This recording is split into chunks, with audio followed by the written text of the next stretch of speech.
I can still hear it. The crack of glass, the sudden silence, the warm rush as blood pooled beneath me. They said I slept. They said it was an accident. But I remember her face.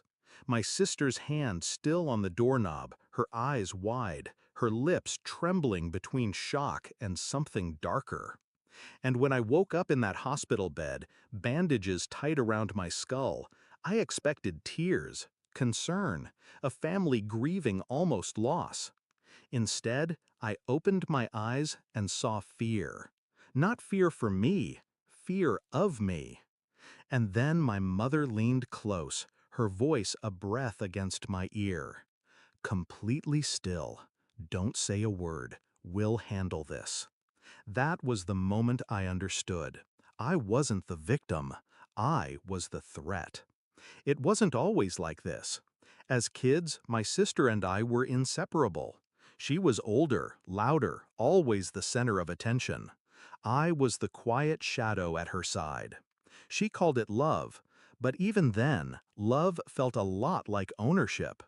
She'd snatch credit for my work, twist my mistakes into her entertainment, always with a smile that kept the adults blind.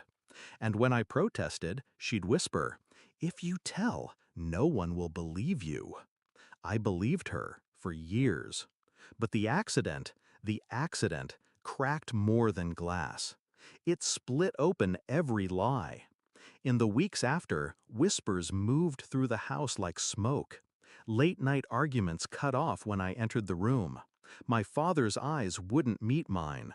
My mother hovered, not with love, but with watchfulness. And my sister, she avoided me completely. I started listening more carefully. I caught fragments. What if she remembers? It was too far, even for her. If she talks, everything unravels. It didn't take long to stitch the pieces together. That door wasn't slammed in anger. It was slammed in calculation. My sister hadn't wanted to scare me. She'd wanted to silence me, for good. And my parents knew. The night it clicked, I sat awake in the dark, bandages itching, my body weak but my mind sharper than it had ever been. I realized something vital. They didn't see me as broken. They saw me as dangerous. And they were right. Because from that moment on, I stopped being their victim.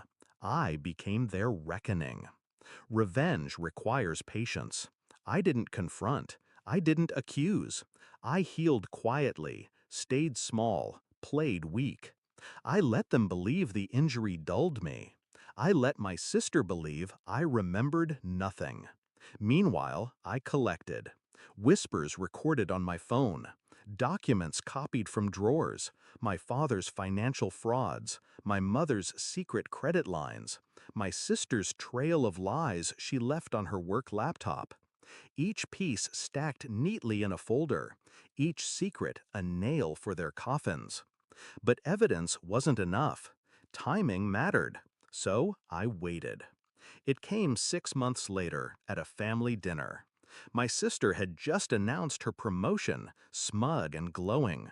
My parents beamed, as though nothing had ever cracked between us. And then she looked at me, that same old smirk tugging her lips, and said, "Some people just aren't cut out for more, you know?" The table chuckled. I smiled. And then I placed the folder on the tablecloth. At first, they didn't understand. Pages slid free, bank statements, emails, transcripts of whispered conversations. My father's hand trembled as he read the proof of his embezzlement.